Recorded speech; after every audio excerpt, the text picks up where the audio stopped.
2K Sports pregame show.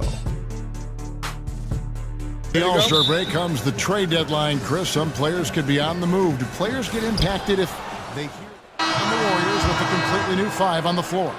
So San Antonio going with an almost entirely new group here. Anderson, he's checked in for Gasol. Gay comes in for LaMarcus Aldridge. Manu Ginobili, he's checked in for Green. And it's Mills in for Tony Parker. On the floor for San Antonio, Mills and Manu at the guards. Rudy Gay is out there with Kawhi Leonard. And it's Anderson in at the pivot spot, manning the middle. And Wells has a fearless streak to him. When he's driving inside, he's great at seeking out contact. And the Spurs last season, how about setting the all-time record for consecutive winning seasons with 20? This is a group that's won 50 or more games in every one of those seasons, except the strike-shortened one in '99. And Greg, for the Spurs, they're so competitive. It's inevitable. They just win year after year. Yeah, but that big three of Duncan, Parker, and Ginobili, the all-time winningest trio in the history of our league, had a lot to do with it. And as that era comes to an end, they're doing a terrific job of just picking up new star talent without skipping a beat. Spurs leading by 6. And Mills kicks to Leonard. And it's Anderson that time on the assist from Gay. Oh, the selflessness of Gay. Someone who is always looking to dish the rock to these guys.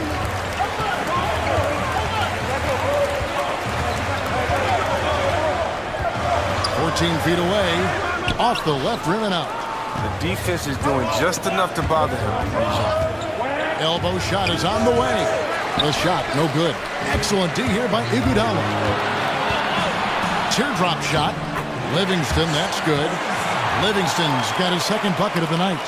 Such a fluid runner. I mean, you had to check Livingston out in the open court.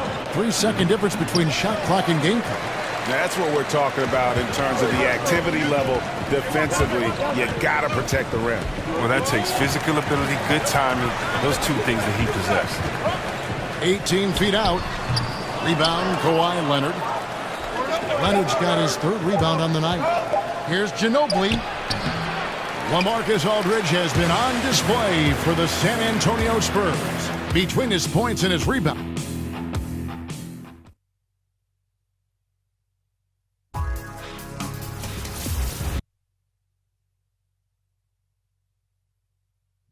And a chance to hear from Tony Parker, who said he lives for the... I always try to improve and get better. And in Tony Parker's case, great is what he wanted to be and has been for a long time. You know, that's great because that shows pops and why he's one of the best in the game. You got to be able to drive and motivate and also give the confidence. And that's what's happened with Tony Parker. Remember when he first came on the scene, it was not a cakewalk for him. He had his struggles, and now we're talking about a guy who's going to be in the Hall of Fame. And now the second quarter just getting set to start. And before we move on, what do you guys think about what we've seen so far from the Spurs? Getting high percentage looks, wearing down that defense on the inside.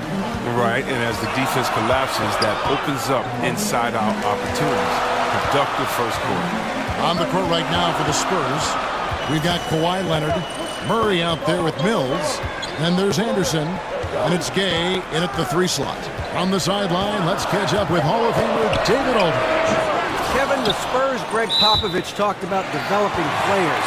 He said, our method is usually tough love.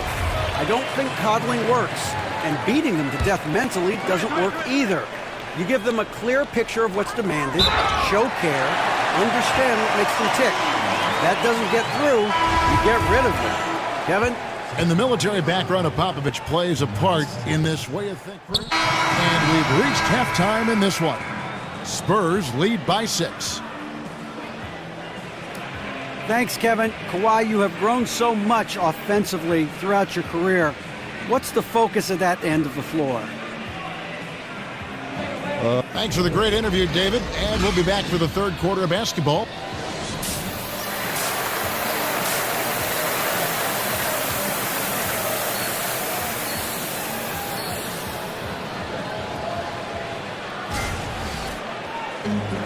And it's been a back-and-forth game so far with no ground given through the first half. Third quarter starting here now. We're seeing a tremendous...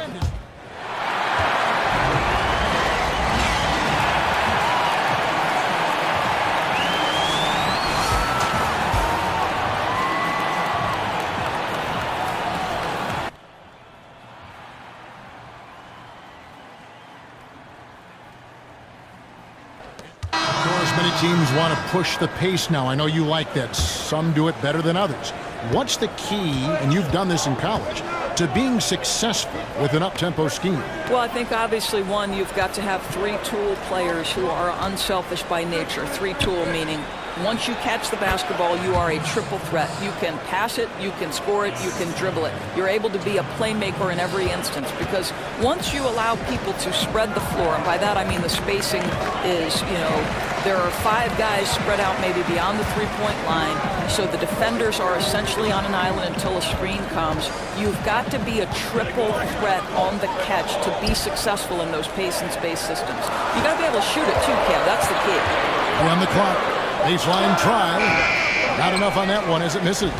Well, with the defense laying off him, you know he's going to pull the trigger. They're lucky he didn't burn him. Ulis dishes to Jackson. Knight on the wing. McGee against Williams. Wells comes with the double team. Wells with the steal. The finish. Rips down the breakaway slam.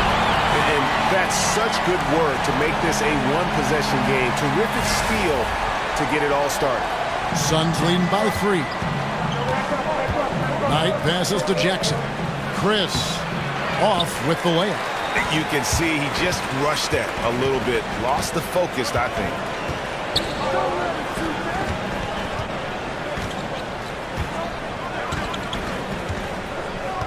"19 seconds left to play in the first quarter. And what was that about? Not a good shot right there. Outside Jackson. Knight in the corner. The 3. The shot misses. Iguodala. Got the shot! He Just caught it! no better feeling. Right on the money. 3 points at the buzzer. An absolute miracle. It's a tie game here in Oakland. And we'll be back in just a moment with the start of the second quarter.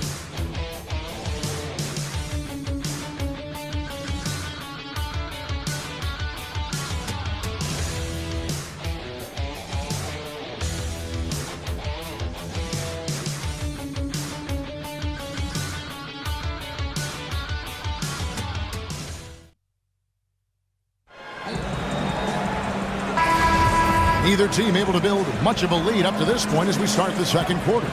And the Warriors, guys, what jumps out to you in this game stats-wise? They're just very aggressive on the offensive side of the ball, attacking the rim in this first quarter. A lot of trips to the free throw line. And one thing that's important is they're making good on the chances they're given. And now, brought to you by Gatorade, all fueled up and ready to go. Let's reset our lineups. Setting the floor for the Warriors. They've got Livingston. He's out there with Wells. Young is out there with JaVale McGee. Well, we all knew Dragan Bender was going to be a project, and he was selected Doris 4th overall in the 2016 draft. Right, and I think, Kev, his rookie season was mostly just a year for him to get his feet wet in the league. You saw flashes of his touch and abilities, and once that shot gets consistent, I think you can see why people are excited about what he brings at his size. Ulis with it. He had a 12-point outing in their last game against Denver. Pass to Chris, and it's out of bounds. They say it was last touched by Jackson. No clue where that pass was going. That is a brutal turnover. State Warriors holding on to an 8-point lead, heading in. All right, David, thank you, and stay with us, folks. We'll be back just after halftime to get the...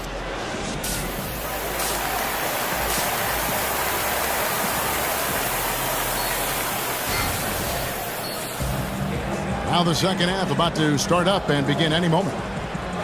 You know, Eric Bledsoe has been exceptional. And the Warriors with a completely new 5 on the floor. Chris, he's checked in for the Suns. On the court for the Suns, Chris is down low with Len to his side. Bledsoe is out there with T.J. Warren, and it's Arthur in at the small forward position.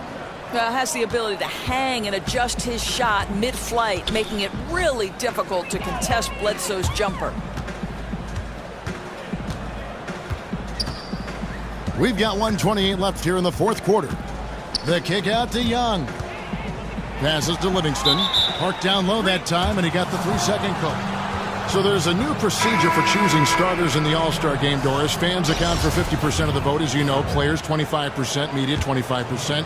What do you think of that? I love that the fans have a vote. I would like to see the percentages changed in this way. I would like players, the peers, to have 50% weight. Give the media and fans 25% each. So just swap it so that the peers are dictating the outcome of the All-Star. Or even if you just had maybe 2 players from each team, guys with some respect and some nice perspective to fill that role you're talking about. That's a great point. You pick your leaders from your group, and they cast the vote. Perfect. And as we head to the final buzzer here, a crushing blowout, big-time dominance, and this will go in the record books as a gaudy win for the Warriors. This was a team performing to its fullest capability. A hugely satisfying win, a game that not many will soon forget, and on the other side, one that I think most will try to forget. And on the year, this will turn out to be win number 34 for them. They can chalk this one up, but these two teams will see plenty more of one another before the season's over. And we watched one guy all night long, guys, and looking at the stats just confirms what a dominant game he had. What a night tonight it was for Steph Curry. I think it would be impossible to overstate the influence he had on this basketball game.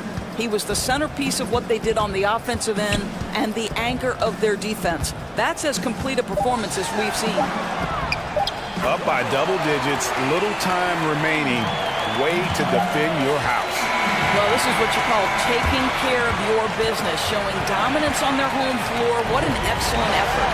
So we see the Warriors taking the game here.